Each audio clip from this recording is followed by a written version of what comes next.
रंगदारी रे घर चढ़ के मारब बरियारी रे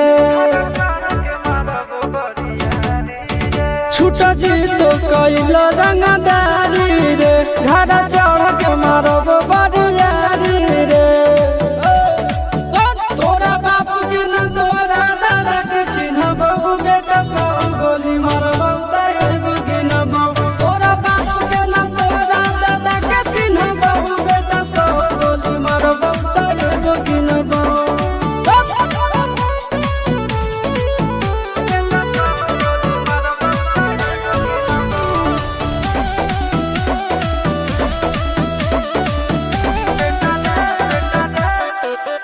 बेटा रे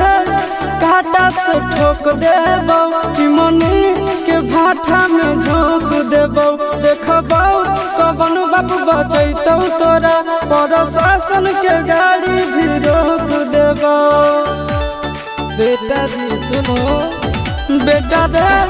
काटा से ठोक देबौ चिमनी के भाठा में झोंक देबौ देखबौ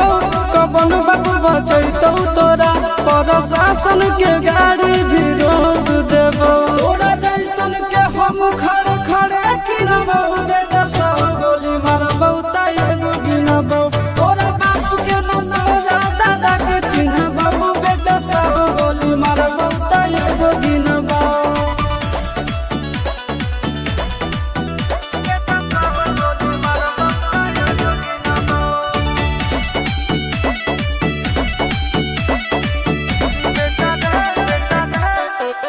बेटा रे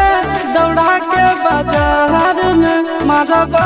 गोली तोर कपार में रंगदारी जे करभी बिहार में गड़ देबौ गंगा जी किनार में इतना मार पड़तो न बेटा बेटा रे दौड़ा के बाजार में मारबौ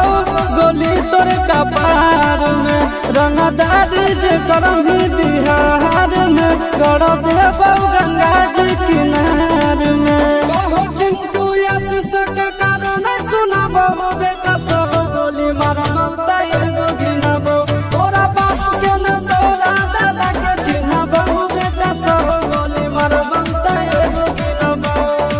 मारत मारत पिछुआरा लाल कर दे बेटा।